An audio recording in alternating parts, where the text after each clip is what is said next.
सूर्याचे सोनेरी किरणे जमिनीवर पडली होती. पानांवरचे दवबिंदू मोत्यासारखे चमकत होते. पक्षी किलबिल किलबिल करीत घरटे सोडून मोकळ्या आकाशात भरारी घेत होते. धरतीसुद्धा रात्रीचा आळस झटकून सूर्यनारायणाचे स्वागत करायला सज्ज झाली होती. सूर्याचा एक किरण खिडकीच्या छिद्रातून आत डोकावत कमळीच्या गालाला स्पर्श करीत होता. सूर्यकिरणांच्या स्पर्शांनी कमळीला जाग येते. कमळी आळस देत अंथरुणावर उठून दोन्ही हात जोडून सूर्यनारायणाचे दर्शन घेते. बंड्या अजून झोपलेलाच होता. कमळी एक कटाक्ष बंड्यावर टाकून बाहेर निघून येते. भानुसावकार अजून बाकावरच झोपूनच असतो. कमळी भानुसावकाराच्या जवळ येते. भानुसावकाराला बघून कमळीच्या चेहऱ्यावर स्मित हास्य उमलते.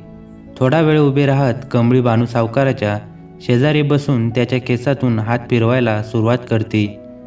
कमळीच्या हाताच्या मऊ आणि मखमाली स्पर्शाने भानुसावकाराला जाग येते.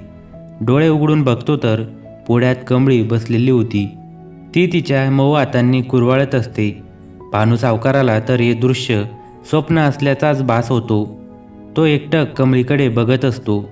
भानुसावकाराच्या अशा एकटक बघण्याने कमळी लाजते. असं काय टक लावून बघतासा? कमळी लाजेने मान खाली घालत बोलते. भानुसावकार हाताच्या बोटाने कमळीची झुकलेली मान वर करतो. साक्षात अप्सराच माझ्या पुढ्यात बसलीया. भानुसावकार कमळीच्या डोळ्यात खोलवर बघत बोलतो. काळेभोर पाणीदार डोळे. तिच्या टपोऱ्या गहिऱ्या डोळ्यांनी किती लोकांना भुरळ पडली असेल. उठा आता, दिस कासराभर वर आलाया. अप्सरा बसली म्हणे पुढ्यात. कमळी मानेला लचका देत उभी राहते.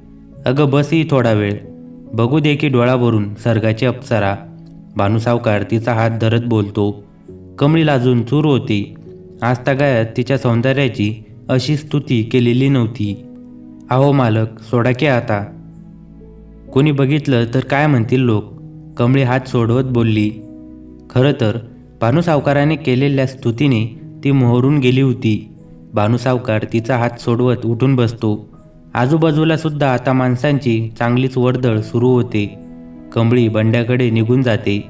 भानुसावकार प्रातविधी उरकून मुखमार्जन करून चहाच्या टपरीवर जातो. येतांनी सगळ्यांसाठी चहा घेऊन येतो. बंड्यासुद्धा झोपेतून उठून बसतो. सगळेजण चहा घेतात. थोड्या वेळाने कांबळेसाहेब बंड्याला बघायला इस्पितळात येतात. कमळी ओल्या कपड्याने बंड्याचे हातपाय पुसत असते. खाली वाकल्यामुळे तिचा पदर थोडा खाली घसरतो. कांबळेसाहेब बंड्याच्या पलंगाजवळ येऊन उभं राहत कमळीकडे बघत असतात. तो तिचे चोळीचे बाहेर आलेले अर्धनग्न स्तन टक लावून बघत असतो. बंड्या डोळे मिटून पडून असतो. कमळी तिच्या कामात मग्न असते. कांबळेसाहेब डोळ्याची पापणी न लावू देता एकटक कमळीला निहाळत होता. चवळीच्या शेंगासारखा तिचा देह तो आदर्शासारखा बघत होता. तिचे ते लावण्य बघून कांबळेसाहेब तर जणू मंत्रमुग्ध झाले होते. कमळीची नजर वर जाते. दोघांची नजरानजर होते. कमळी गपकन मान खाली घेत पदर सावरते. कांबळेसाहेब पण मग भानावर येतात. कांबळेसाहेब वीटभट्टीवर सुपरवायझर म्हणून काम बघायचे. सर्व मजुरांचा पगार तेच करत असत. कामाच्या बाबतीत अतिशय शिस्तप्रिय. कामामध्ये कुचराई केलेली त्यांना खपत नसे. कोणाचाही मुलाहिजा ठेवत नसत. कोणाला कामावर ठेवायचे, कोणाला कामावरून काढायचं, सगळं त्यांच्या अखत्यारीत होते. सूर्य उगवल्यापासून मावळेपर्यंत त्यांच्या कामाचे नियोजन ते काटेकोरपणे करत असत. पण संध्याकाळ झाली की त्यांच्यातला रसिक जागा होत असे.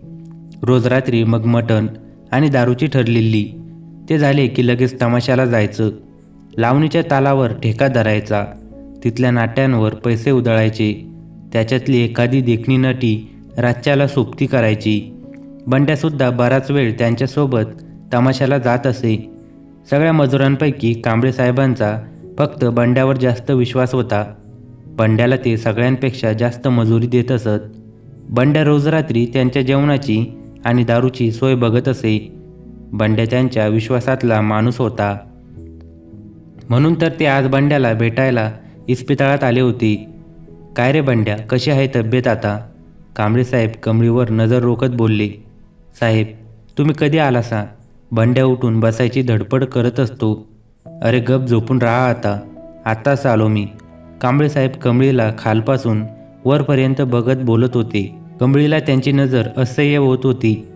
बंड्या रात्री तुझ्या गावचा माणूस भेटला होता. त्याच्याजवळ मी तुझ्या घरी निरोप पाठवला होता. मग घरून कोणी आलं का नाही? कांबळे साहेब कमळीच्या भरलेल्या देहाकडे वकवकलेल्या नजरेने बघत बोलले. होय साहेब, आली की माझी बायको. हे काय तुमच्या समोर उभी आहे ती? माझीच बायको आहे. बंड्या कमळीकडे हात करत बोलला. नशीबवान आहेस बंड्या तू. एवढी चांगली देखणी आणि काळजी घेणारी बायको भेटली तुला. कांबळे साहेबांची नजर फक्त कमळीवर होती. खरं तर कमळीला बघितल्यापासून कांबळे साहेबांचे चित्त थाऱ्यावर नव्हते.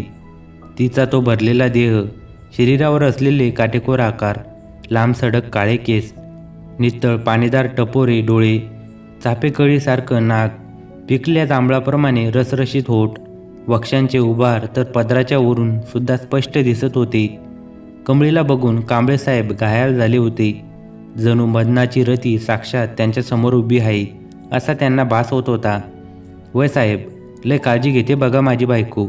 बंड्या कमळीकडे बघून अभिमानाने बोलत होता. काहीतरीच काय बोलतासा? कमळी लाजून बोलली.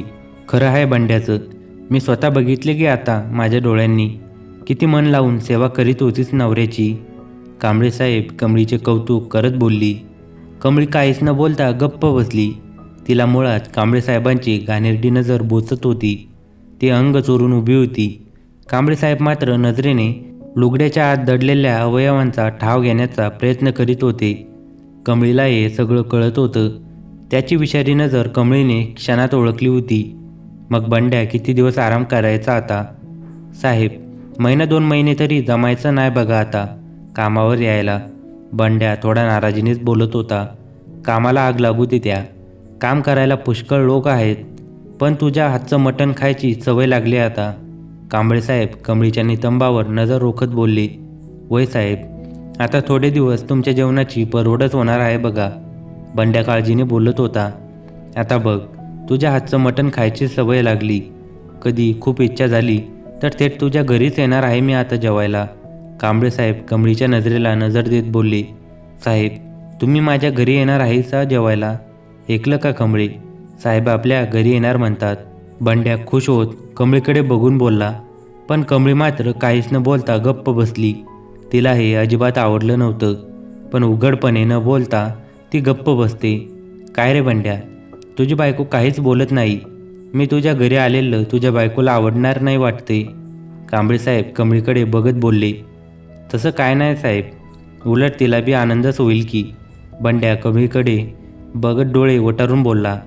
साहेब, आम्ही गरीब माणसं, तुम्ही मोठे साहेब. आमच्या झोपड्यात तुम्हासनी बोलावून तुमचा अपमान करायचा नाही आम्हासनी, म्हणून मी काय बोलले नाही. कमळी खाली मान घालून बोलली. अगं कमळे, साहेब लय मोठ्या मनाचे आहेत बघ. बंड्या त्यांची बाजू सावरून घेत बोलला. त्यांचं संभाषण सुरू असताना भानू सावकार डॉक्टरला घेऊन त्यांच्याजवळ येतात.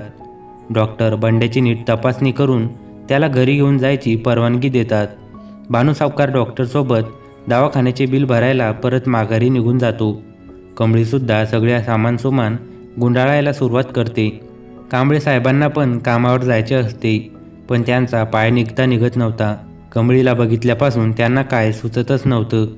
काहीतरी बहाणा करून कमळीसोबत बोलायचं म्हणून ते थोडेफार पैसे कमळीला देतात. पण कमळी पैसे घ्यायला नकार देते. कांबळे साहेब काय ऐकायलाच तयार नसतात. ते जबरदस्तीने कमळीचा हात हातात घेतात. तिच्या हातावर पैसे ठेवतात. बंड्या, चल निघतो मी. कामावर जायला पाहिजे आता. काळजी घे स्वतःची आणि लवकर बरा हो. कांबळे साहेब निघायची घाई करतात. पण कमळी तिकडे डुंकूनही बघत नाही. कमळी आपल्याकडे बघत नाही म्हणून ते थोडा वेळ जागीच थांबतात. काहीतरी बोलायचं म्हणून ते बळेच कमळीला घरी कसे जाणार याची विचारणा करतात. सांच्याला हल्टिंगची एसटी आहे, त्याने जाऊ आम्ही. कमळी वर न बघता बोलते. अगं मग दिवसभर इथेच बसून राहणार का आता? नाहीतर मी एक काम करतो, तुला आणि बंड्याला माझ्या जीपमध्ये घरी सोडतो.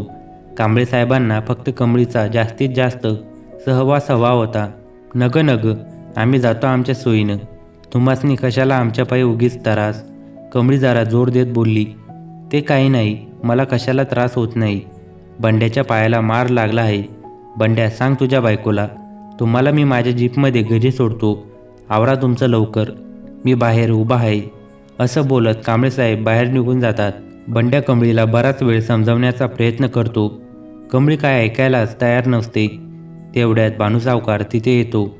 बंड्या भानुसावकाराला सगळं सांगतो आणि कमळीला समजवायला लावतो. भानुसावकाराला सुद्धा जीपमध्ये बंड्याला घरी घेऊन जाणे सोयीस्कर वाटते. ते कमळीला नीट समजावून सांगतात. कमळी आडेवेडे घेत शेवटी तयार होती. कमळी आणि भानुसावकार बंड्याच्या हाताला धरून त्याला बाहेर घेऊन येतात. त्याला नीट गाडीत बसवतात. मग कमळीसुद्धा बंड्याच्या शेजारी बसते.